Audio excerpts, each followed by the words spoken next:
اعوذ باللہ السمیع العلیم من الشیطان الرجیم بسم اللہ الرحمن الرحیم وبہ نستعین انہ خیر ناصر ومعین وصلی اللہ علی سیدنا محمد وآلہ الطیبین الطاہرین اللہم صلی علی محمد وآل محمد۔ عزیزان گرامی، سامعین محترم، کاروان عطرت، عزاداران ابا عبداللہ الحسین علیہ السلام، السلام علیکم ورحمۃ اللہ وبرکاتہ۔ امید ہے کہ آپ خیر و عافیت سے ہوں گے اور خیر و عافیت و صحت و سلامتی کے ساتھ آپ کا سفر اس منزل مقصود کے جانب طے ہو رہا ہوگا کہ جسے پروردگار متعال نے قرآن مجید میں عبادت کا عنوان دیا اور فرمایا وما خلقت الجن والانس الا لیعبدون، اور اس مقصد کے لیے تمام اولیاء، تمام اوصیاء، تمام انبیاء علیہم السلام نے بڑی قربانیاں دی۔ حضور اکرم صلی اللہ علیہ وآلہ وسلم نے بہت محنت کی، بہت بڑی قربانیاں دی، بہت تکلیفیں اٹھائی، اور آل رسول اکرم صلی اللہ علیہ وآلہ وسلم نے، اہل بیت اطہار نے بھی بہت ساری قربانیاں دی اس ہدف کو ہمارے لیے آسان بنانے کے لیے، تاکہ ہم آسانی سے اس ہدف کی طرف آگے بڑھ سکیں۔ اور خاص کر کے جو سید الشہداء علیہ السلام نے قربانی دی تو اس نے تو اس کام کو ہمارے لیے بہت ہی زیادہ آسان بنا دیا۔ یعنی اب اگر کوئی آخری لمحے اپنے ہمیشگی کے بدبختی اور شقاوت سے کچھ لمحے پہلے بھی لوٹ کر اگر واپس آتا ہے تو سید الشہداء علیہ السلام نے خاص در کھول کر دکھا دیا، اور خاص کر کے حضرت حر علیہ السلام بھی اس در سے وارد ہوئے تاکہ ثابت ہو جائے کہ اب سید الشہداء علیہ السلام کی قربانی کے بعد نا امیدی اور سستی کی کوئی گنجائش نہیں ہے۔ جب بھی احساس ہو کہ اہل بیت علیہ السلام سے دوری ہو چکی ہے، جب بھی احساس ہو کہ قرآن مجید سے دوری ہو چکی ہے، اسی وقت پلٹا حسین آمادہ ہے تمہارا استقبال کرنے کے لیے۔ یہ خاص اعزاز ہے جو مولا حسین ابن علی علیہ السلام کو نصیب ہوا اور ان کے چاہنے والوں کو نصیب ہوا۔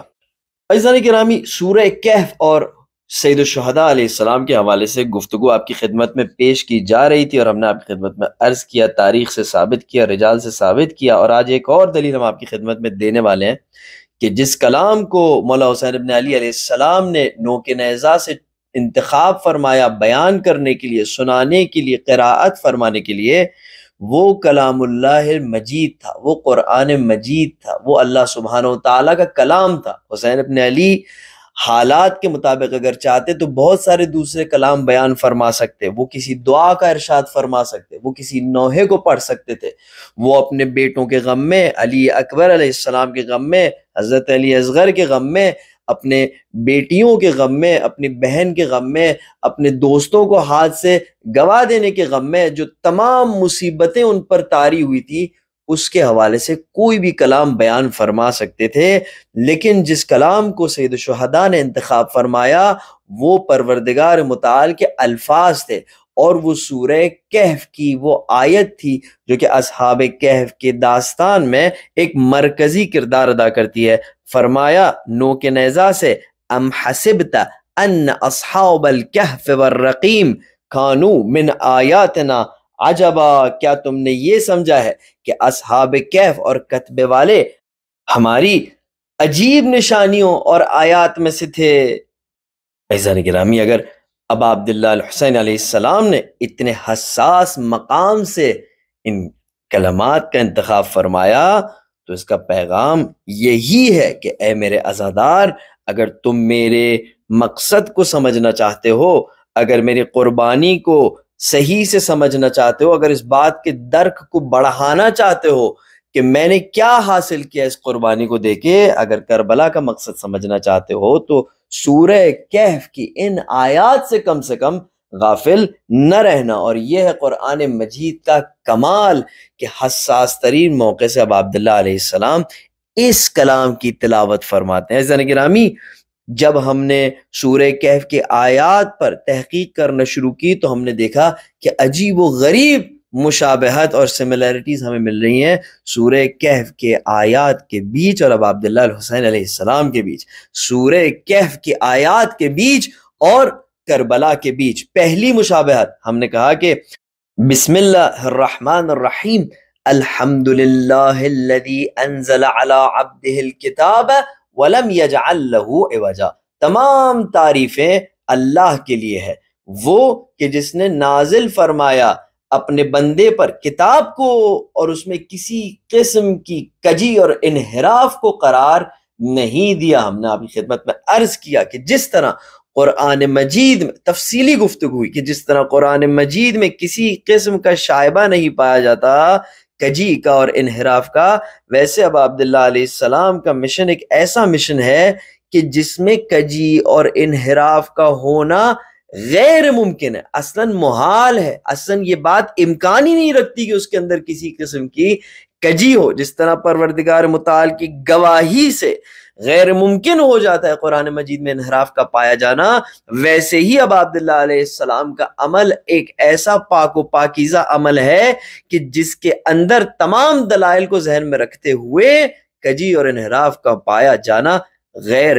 ممکن ہے۔ اس کے بعد ہم نے دوسری آیت کی تلاوت کی جس میں اللہ سبحانہ وتعالی فرماتا ہے قیما لینذر بأسا شدیدا من لدنہ ویبشر المؤمنین الذین یعملون الصالحات ان لہم اجرا حسنا۔ یہ ایک دو ٹوک سیدھی اسٹریٹ فارورڈ بات ہے، لفاظی سے بدور ہے۔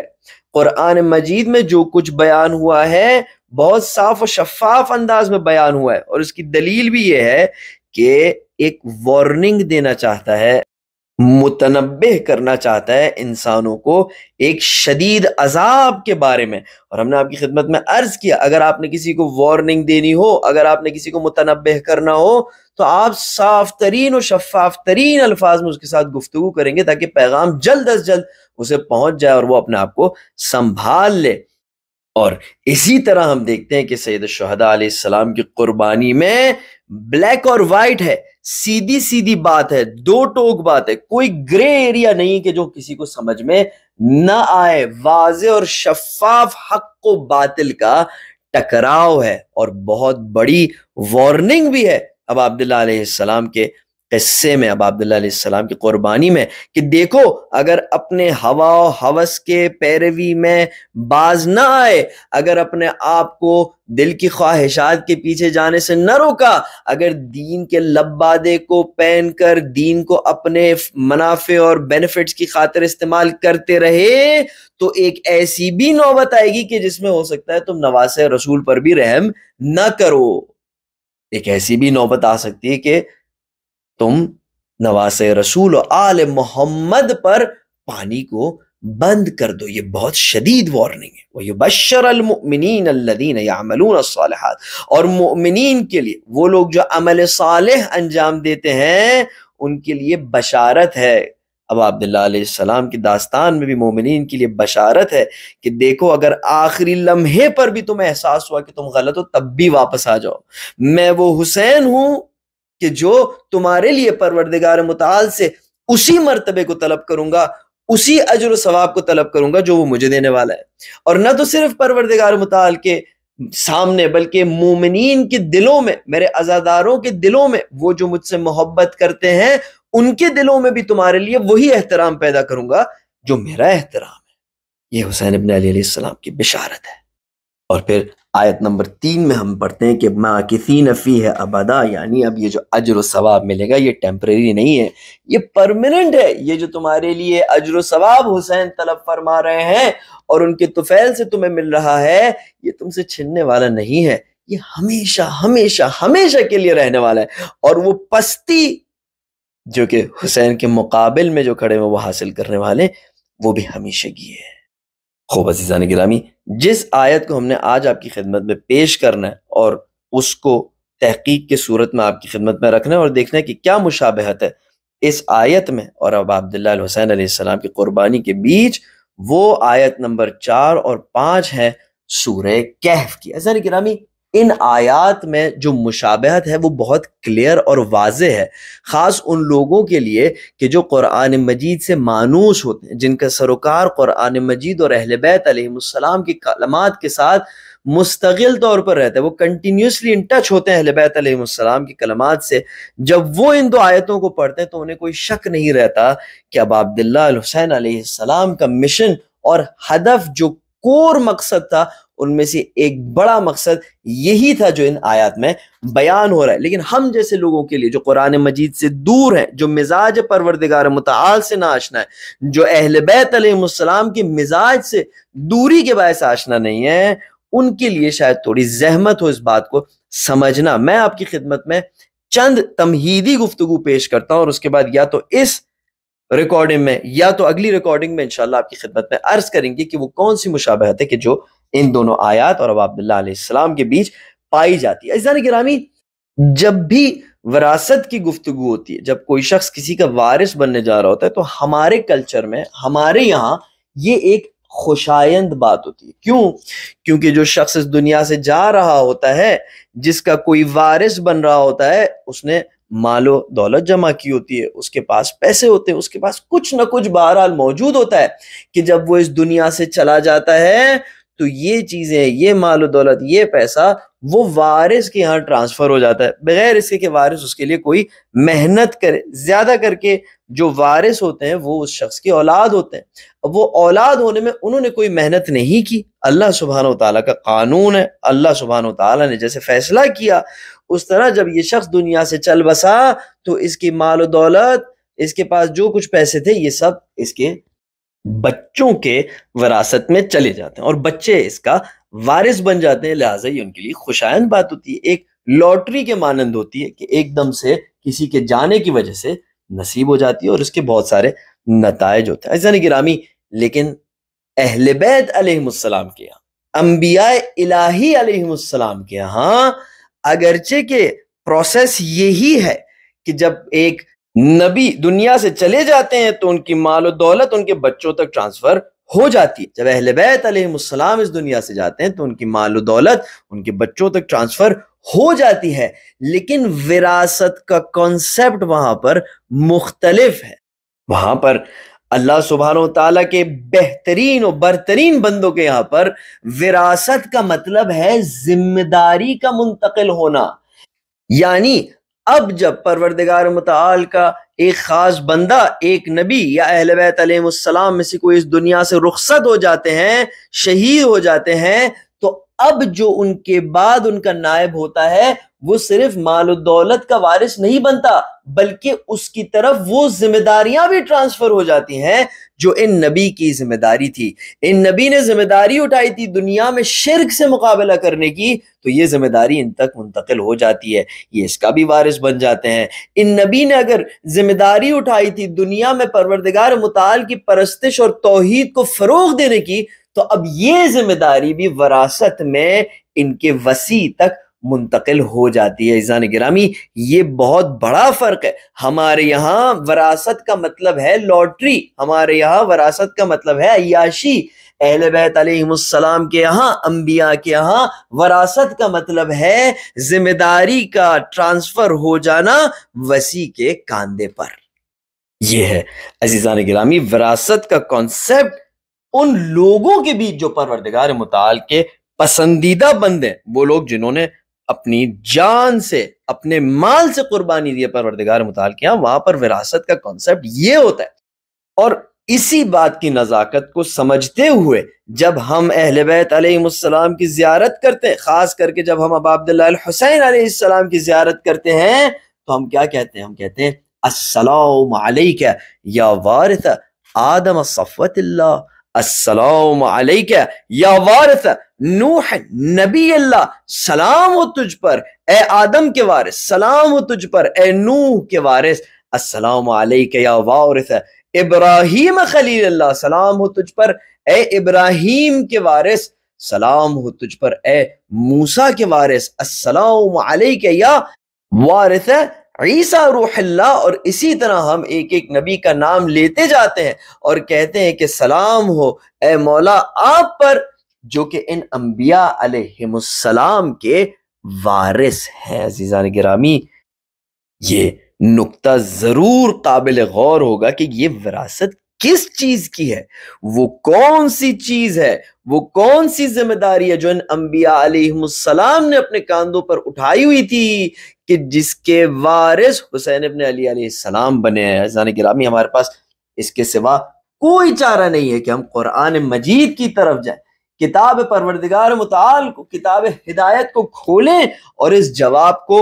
تلاش کرنے کی کوشش کریں تو ہمیں سورہ اعراف میں کئی انبیاء کے قصے نظر آتے ہیں۔ اللہ سبحانہ وتعالیٰ نے کئی انبیاء علیہم السلام کے قصوں کو سورہ اعراف میں بیان فرمایا ہے، اور کمال یہ ہے کہ ایک ہی جملہ ہے جو ہر ایک نبی اپنے پہلے جملے کے طور پر اپنے قوم سے کہتے تھے۔ ہر ایک نبی جب اپنا انٹروڈکشن دیتے تھے، جب پہلی بات اپنی آغاز کرتے تھے تو وہ اس جملے کے ذریعے تھے۔ آئیے سورہ اعراف کی چند آیتوں کو آپ کی خدمت میں پیش کرتے ہیں۔ لقد ارسلنا نوحا الی قومہ، بے شک ہم نے نوح کو اپنے قوم کی، اس کی قوم کی جانب بھجوایا۔ فقال، پس نوح نے فرمایا، یا قوم، اے میری قوم، اعبدوا اللہ، اللہ کی پرستش کرو، ما لکم من الہ غیرہ، اللہ کے سوا تمہارا کوئی رب نہیں ہے۔ دوسری آیت میں ہم دیکھتے ہیں کہ وَإِلَىٰ عَادٍ أَخَاهُمْ هُودًا، اور عاد کی جانب، قوم عاد کی جانب ہم نے ان کے بھائی ہود کو بھیجا۔ ہود علیہ السلام نے کیا فرمایا؟ قَالَ يَا قَوْمِ، اے میری قوم، اعبدوا اللہ، اللہ کی عبادت کرو، مَا لَكُم مِّنْ إِلَٰهٍ غَيْرُهُ، اس کے سوا تمہارا کوئی رب نہیں ہے۔ وَإِلَىٰ ثَمُودَ أَخَاهُمْ صَالِحًا، اور سمود کی جانب ہم نے سمود کے بھائی صالح کو بھیجا۔ حضرت صالح علیہ السلام نے کیا فرمایا؟ قَالَ يَا قَوْمِ اعْبُدُوا اللَّهَ، اے میری قوم اللہ کی پرستش کرو، مَا لَكُم مِّنْ إِلَٰهٍ غَيْرُهُ، اللہ کے سوا تمہارا کوئی رب نہیں ہے۔ وَإِلَىٰ مَدْيَنَ، مدین والوں کی طرف، أَخَاهُمْ شُعَيْبًا، ہم نے شعیب علیہ السلام کو بھجوایا۔ کیا فرمایا شعیب علیہ السلام نے؟ قَالَ يَا قَوْمِ، فرمایا اے میری قوم، اعبدوا اللہ، اللہ سبحانہ وتعالیٰ کی عبادت کرو، مَا لَكُم مِّنْ إِلَٰهٍ غیرہ۔ عزیزان گرامی، کیا کمال کی گفتگو ہے۔ ہمیں مقصد انبیاء علیہ السلام سمجھ میں آ رہا ہے، قرآن کے ذریعے سمجھ میں آ رہا ہے، اور قرآن کی جانب ہماری ہدایت کی اب عبداللہ الحسین علیہ السلام نے، کیا بابرکت گفتگو ہے اور کیا عظیم نتیجہ ہے جو اس گفتگو سے نکل رہا ہے۔ تمام انبیاء علیہ السلام ایک ہی بات کا تذکرہ کرتے تھے، اللہ کی عبادت کرو اور کسی کو اللہ کا شریک نہ ٹھہراؤ۔ عزیزان گرامی، گفتگو ہماری تقریباً نتیجے تک پہنچ گئی۔ بس ہم نے دیکھا کہ جب حسین علیہ السلام وارث انبیاء الہی ہیں تو جو ان کی ذمہ داری تھی، جو انبیاء علیہ السلام کی ذمہ داری تھی کہ جو پروردگار متعال کی عبادت کو فروغ دینا اور شرک کے سامنے کھڑے ہونا ان کی سب سے میجر ذمہ داری تھی، جس کے حوالے سے ہم نے آپ کی خدمت میں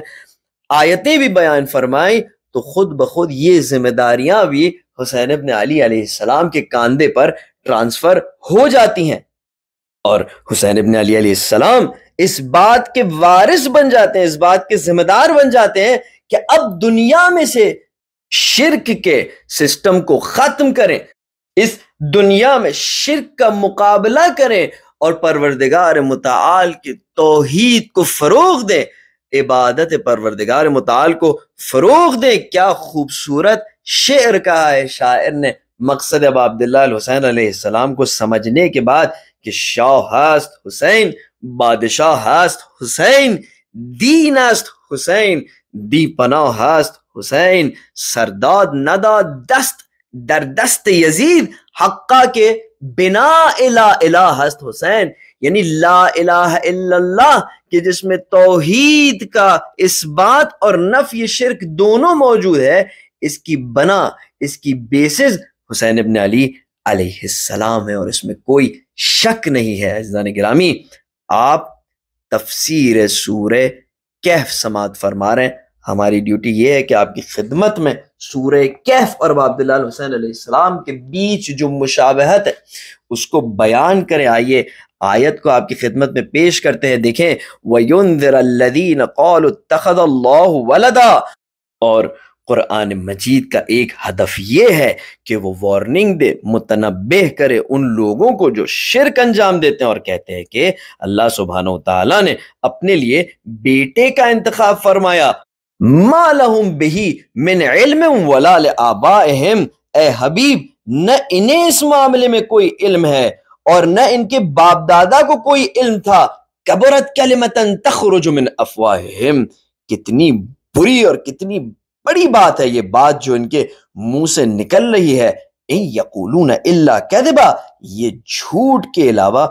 کوئی بات نہیں کرتے، یہ بات سراسر جھوٹ ہے۔ تو ہمیں یہ معلوم ہو جاتا ہے کہ قرآن مجید کا ایک بڑا ہدف یہ ہے کہ شرک کے مقابلے میں کھڑے ہو، شرک کے سسٹم کو للکارے، شرک کے سسٹم کو وارننگ دے، اس سسٹم کو وارننگ دے جو اپنے منافع کی خاطر، جو اپنے فائدے کی خاطر پروردگار متعال سے غلط نسبتوں کو جوڑتا ہے۔ عزیزان گرامی، یہ قرآن مجید کا ایک بڑا مقصد ہے، اور اس سے پہلے ہم نے آپ کی خدمت میں عرض کیا کہ اسی طرح ابا عبداللہ الحسین علیہ السلام کا ایک بڑا مقصد یہ ہے کہ تمام انبیاء الہی کے، نوح و آدم و ابراہیم و عیسیٰ و موسیٰ کے وارث بن کر اسی ڈیوٹی کو انجام دے کہ جو ان انبیاء علیہ السلام نے انجام دیا، اور وہ ڈیوٹی اور وہ ذمہ داری کیا ہے؟ شرک کے خلاف کھڑے ہونا، شرک کو للکارنا اور توحید کو فروغ دینا۔ یا قوم اعبد اللہ، ہم نے آپ کی خدمت میں عرض کیا تمام انبیاء الہی پہلا جملہ یہ کہتے تھے، یا قوم اعبد اللہ، اے میری قوم اللہ سبحانہ و تعالیٰ کی عبادت کرو۔ یہ ہو گیا توحید کا اثبات، اور پھر فرماتے تھے کہ ما لکم من الہ غیرہ، تمہارے لیے پروردگار متعال کے سوا، اللہ کے سوا اور کوئی دوسرا رب نہیں ہے۔ یہ ہو گیا شرک سے انکار۔ عزیزان گرامی، آپ کی خدمت میں چوتھی اور پانچویں آیت سورہ کہف کی پیش کی، اور اسی طرح یہاں پر ہماری گفتگو کا اختتام کا وقت قریب آتا ہے۔ الحمدللہ رب العالمین کے پروردگار متعال نے ہمیں توفیق دی کہ گفتگو کو یہاں تک آگے بڑھائیں، اور اللہ کا شکر ہے کہ یہ بات آپ کی خدمت میں اگرچہ کافی پیچیدہ بات تھی، لیکن الحمدللہ رب العالمین کسی نہ کسی طرح یہ بات آپ کی خدمت میں ڈیلیور ہو گئی۔ اللہ سبحانہ و تعالیٰ مزید ہم سب کی توفیقات میں اضافہ فرمائے۔ آئیے عزیزان گرامی، اپنے آقا اور مولا سید الشہداء کی خدمت میں سلام پیش کرتے ہیں، تہ دل سے سلام پیش کرتے ہیں، تاکہ ہمیں مزید توفیق ملے کہ اب عبداللہ علیہ السلام کو بہتر درک کر سکیں، ان کی معرفت کو اپنے دل میں مزید بڑھا سکیں۔ السلام علیک یا ابا عبداللہ وعلى الأرواح التي حلت بفنائك عليك مني سلام الله أبدا ما بقيت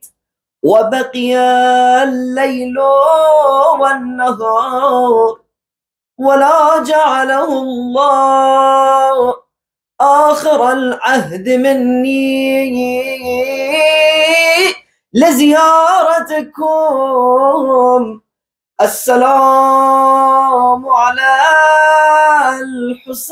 الحسين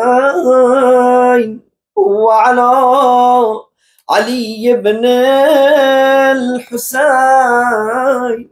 وعلى أولاد الحسين وعلى أصحاب الحسين. السلام عليكم جميعا ورحمة الله وبركاته.